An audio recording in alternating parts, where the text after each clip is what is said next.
Le CSE accueille aujourd'hui l'atelier d'échange sur les données spatiales de l'ASPJ.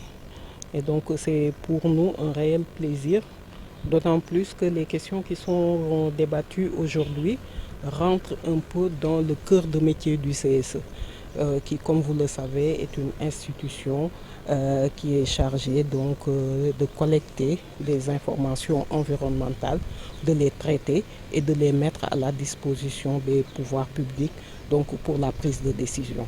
Donc vous comprendrez aujourd'hui l'intérêt que nous avons à travers ces échanges sur les données géospatiales, sur la mobilité des acteurs des données géospatiales.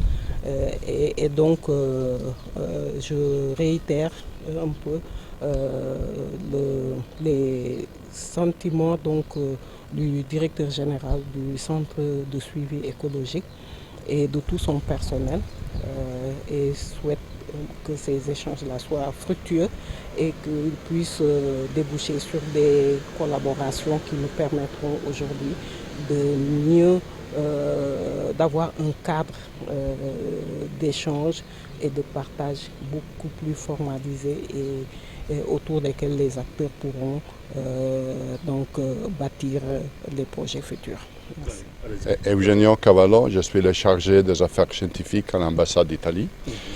Nous, on remercie M. Khan pour l'organisation de cet atelier, le CSE pour nous accueillir ici dans cet atelier de haut niveau. L'ambassade d'Italie, le ministère des Affaires étrangères italien, il supporte cette activité de modernisation du Sénégal dans le domaine de données d'origine spatiale. Pour toutes les activités qui sont été déjà annoncées par M. Khan, c'est-à-dire la protection environnementale, l'agriculture, la protection des côtes, l'utilisation de ces données dans la pêche, dans la protection de stocks halieutiques de l'océan qu'il est ici au Sénégal. Donc c'est notre mission de mettre à disposition tous les savoir-faire et les connaissances du système de l'éducation et de la recherche italienne. Nous, on a invité ici aujourd'hui l'Université de Rome, l'Université La Sapienza de Rome, qui c'est la plus grande université italienne. Il a un centre de recherche pour l'industrie aérospatiale et donc ils sont très pointus dans ce domaine. Donc ils mettent à disposition leurs connaissances, leur expertise pour le développement de coopération en Italie avec le Sénégal, soit dans la mobilité des étudiants, de professeurs, de professionnels de la télédétection et d'utilisation des données satellitaires. Donc encore merci à qui a organisé cet atelier qui nous met à disposition tous les liens avec les majeurs acteurs de la géodésie, de la télédétection, de l'utilisation des données satellitaires ici au Sénégal.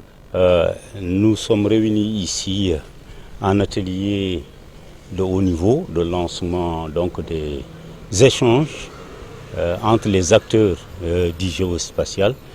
C'est un atelier qui regroupe l'essentiel des entités gouvernementales. Donc il y a l'armée de l'air, il y a les universités, toutes les universités. L'université de Saint-Louis est représentée, l'université de Ziguinchor, l'université de Thiès, l'université de Dakar, les écoles de formation et également l'ensemble des acteurs de toutes les entités. L'objectif est d'échanger sur l'accès aux données satellitaires et la mobilité de personnel, enseignants, chercheurs. C'est globalement dans le cadre d'un programme que nous appelons le programme ASPG Onboarding qui permet de poser le débat scientifique, de mettre les acteurs ensemble pour discuter des sujets et surtout identifier quelles sont aujourd'hui les priorités de notre pays en matière d'accès aux données. Et ensuite, de quoi nous avons besoin, quelles sont les orientations stratégiques majeures qui nous permettent, nous, en tout cas en tant qu'association de société civile professionnelle, d'éclairer les décisions des pouvoirs publics, d'accompagner les politiques publiques, d'accompagner les collectivités territoriales afin de démocratiser l'utilisation des données géospatiales.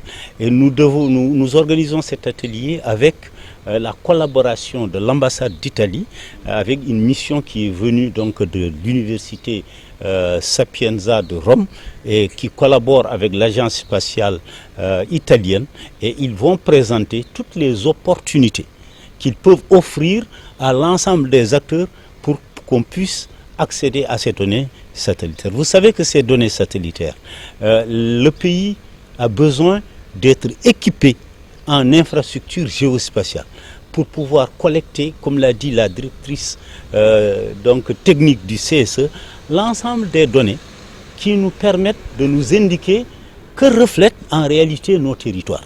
Quels sont les chocs auxquels nos communautés sont confrontées? On parle de changement climatique, on parle un peu de dégradation de sol, de dégradation de l'environnement, de raréfaction des ressources. On a besoin donc des données de référence pour établir les situations de référence. Il faut bien qu'on sache quel est l'état donc au niveau de nos territoires pour pouvoir planifier le développement. Parce que les données, en fin de compte, spatiales, vont permettre à documenter le territoire, à voir comment les politiques d'équité publique territoriale doivent être conduites. Donc c'est pour cela que nous nous sommes rencontrés ici, échangés encore une fois sur ces orientations et dégager toutes les opportunités. Pour finir simplement, ici c'est l'atelier de lancement. Le 12 septembre, à la cité Kergorgi, à la Sonaget, il y a une même rencontre, mais avec les professionnels. Cela veut dire les entreprises géospatiales qui travaillent à créer des applications dans l'agriculture de précision, dans l'économie bleue, sur des questions de santé, de sécurité. Mais c'est les entreprises géospatiales qui vont échanger sur la même problématique. Et enfin, le vendredi 13, au CEDT G15 à Koloban, sera l'atelier dédié à la coopération interuniversitaire, où les projets de recherche avec les étudiants et les enseignants, avec des rencontres B2B, on va voir quelles sont les possibilités de trouver des bourses pour les étudiants, pour les enseignants et pour les personnes pour se renforcer. Voilà donc l'intérêt de nos activités que nous lançons aujourd'hui au Centre de suivi écologique.